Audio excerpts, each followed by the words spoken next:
Hoy nos adentramos en el pensamiento de una de las figuras más sísmicas de la filosofía moderna, Friedrich Nietzsche.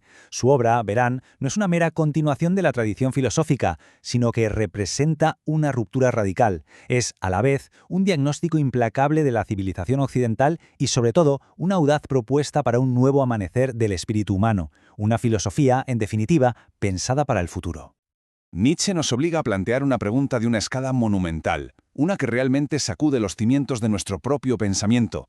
¿Y si los fundamentos sobre los que hemos construido nuestra moral, nuestra ciencia, nuestra metafísica, durante más de 2000 años, no fueran un progreso sino, en realidad, una profunda equivocación? ¿Es esta la audaz, la vertiginosa premisa desde la que Nietzsche va a iniciar toda su demolición filosófica? Bien, pues el primer paso en el análisis nietzschiano es un diagnóstico. Él concibe la historia de Occidente no como un ascenso continuo, sino como un larguísimo proceso de decadencia, una especie de enfermedad cuyos orígenes, y esto es lo paradójico, se remontan a la antigua Grecia, precisamente el lugar que solemos venerar como la cuna de nuestra cultura. Para comprender este diagnóstico es absolutamente crucial entender dos fuerzas que Nietzsche identifica en el arte griego. Pensemos en lo apolíneo como el sueño, un sueño ordenado y bello que nos protege de la cruda realidad. Es el principio de individuación, de la forma clara y definida. Y por otro lado tenemos lo dionisíaco, la embriaguez, la fuerza primordial, ese torrente caótico e irracional de la vida misma, con todo su dolor y su éxtasis, que disuelve al individuo en una unidad primordial. Para Nietzsche, la grandeza de la cultura griega presocrática residía justamente en su asombrosa capacidad para fusionar estas dos fuerzas. Los griegos, en su profunda sabiduría trágica, sabían que la vida es terrible, pero no huyeron de ella.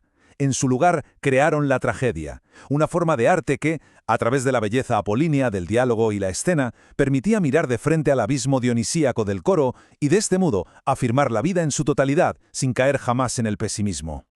Pero este equilibrio se rompió. Con la irrupción de Sócrates y su discípulo Platón, la razón se impuso sobre la vida. Se postuló un mundo verdadero, un mundo de ideas inmutables, y se condenó este mundo sensible, el nuestro, como una mera copia imperfecta. Este fue para Nietzsche el pecado original de la filosofía occidental, la subordinación de la vida a la razón. El cristianismo, mucho más tarde, no haría sino heredar y perfeccionar esta lógica del desprecio por el mundo terrenal, llevándola a su máxima expresión. Toda esta crítica a la metafísica occidental es, en realidad, la antesala de lo que es, quizás, el núcleo más explosivo de la filosofía nietzscheana: su genealogía de la moral. Nietzsche se hace una pregunta aparentemente sencilla, pero demoledora. ¿De dónde vienen realmente nuestros conceptos de bien y mal? Esta tabla nos muestra dos psicologías radicalmente opuestas. Por un lado, la moral de los señores es una moral activa. El individuo noble mira hacia su interior, siente su propia fuerza, su poder y declara: «Esto es bueno porque yo lo soy». Es una moral de pura autoafirmación. Por el contrario, la moral de los esclavos es reactiva, nace del resentimiento. El débil, incapaz de actuar, mira hacia afuera, ve al fuerte y dice: «Tú eres malvado», y por lo tanto, por pura oposición, todo lo que no eres tú, la humildad, la compasión, la igualdad, debe ser bueno. El punto crucial, el giro de la historia, es que ha triunfado la moral de los esclavos. Nietzsche lo describe como una sublevación de los esclavos en la moral. A través del judaísmo y sobre todo del cristianismo se logró la más genial de las inversiones, una completa transvaloración de todos los valores. Las virtudes del Señor, como el orgullo o la ambición, pasaron a considerarse malvadas, mientras que las cualidades del débil se erigieron como el bien supremo. El cristianismo, para Nietzsche, fue el gran artífice de esta venganza espiritual. La intensidad del rechazo de Nietzsche es, desde luego, innegable. Esta cita de El Anticristo ilustra su visión del Nuevo Testamento como la máxima expresión de una moral que niega la vida, una moral nacida del resentimiento. Para él, es una moral que no solo condena, sino que busca activamente envenenar los instintos más nobles y afirmativos del ser humano. Y bien, ¿cuál es la consecuencia inevitable de estos 2000 años de decadencia? Nietzsche la resume en uno de sus anuncios más célebres y a menudo peor interpretados: la muerte de Dios y el consiguiente advenimiento del nihilismo. Es absolutamente fundamental entender que esta frase no es una exclamación de júbilo, es el diagnóstico de un hecho cultural. Dios, para Nietzsche, representa el fundamento último de toda la metafísica y la moral occidentales. Anunciar su muerte es constatar que ese fundamento simplemente se ha desmoronado. Y lo más importante es que, según él, nosotros lo hemos matado. La propia búsqueda de la verdad, impulsada por la ciencia y la filosofía, ha terminado por socavar la creencia en el fundamento que le dio origen. Y esta es la esencia misma del nihilismo. No es una filosofía que uno elige, sino el destino inevitable de Occidente. Cuando los valores más altos pierden su validez, cuando ese mundo verdadero se revela como una fábula, lo que queda es la nada, el níhil. La humanidad se encuentra de repente a la deriva en un océano sin costas, sin propósito, sin orientación, sin un porqué para su existencia. Sin embargo, aquí Nietzsche distingue dos formas de nihilismo. El nihilismo pasivo es la reacción de desesperación, la parálisis ante el vacío. Pero existe también un nihilismo activo, el del espíritu fuerte. Este ve la muerte de Dios no como una catástrofe, sino como una liberación. Es el nihilismo que toma el martillo en sus manos para destruir activamente los viejos ídolos, para despejar el terreno y sobre las ruinas poder empezar a crear algo completamente nuevo. Si el nihilismo es la enfermedad, ¿cuál es la cura? La respuesta de Nietzsche no es, desde luego, volver a los viejos valores. Su propuesta es mucho más radical. Es la superación del hombre mismo, el advenimiento del superhombre, o como él lo llamó, el Übermensch. El superhombre no es una evolución biológica, es una superación espiritual. Es aquel ser humano que, consciente de que ya no hay valores trascendentes, asume la formidable tarea de legislar para sí mismo, de crear sus propios valores.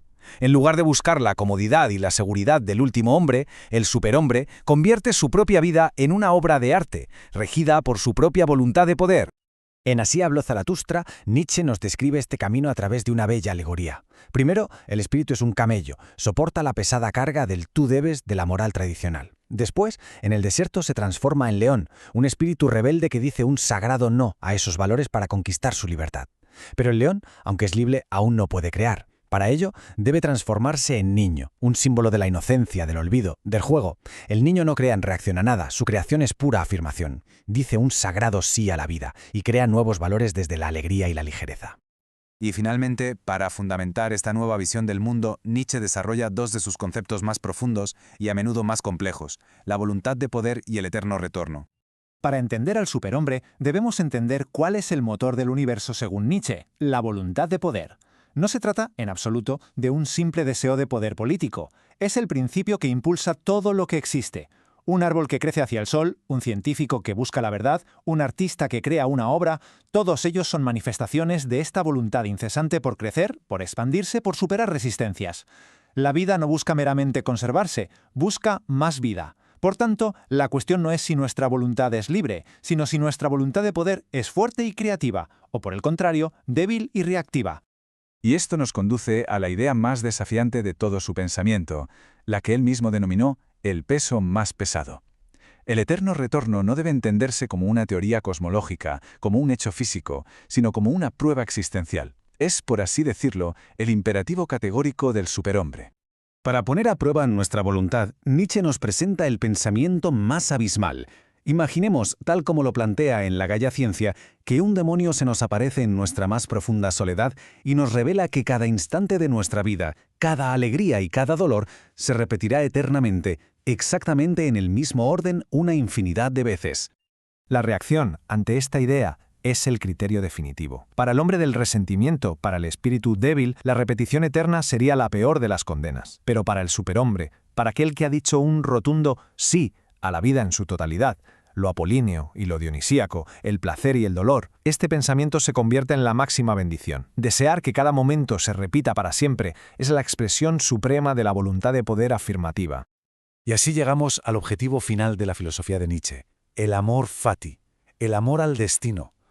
No se trata de una resignación pasiva, sino de un amor activo y gozoso por todo lo que es.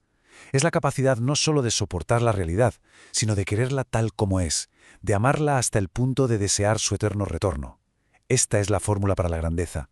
Es, en definitiva, la invitación de Nietzsche a convertirnos en los poetas de nuestra propia existencia, en un mundo que ha dejado atrás, para siempre, la sombra de Dios,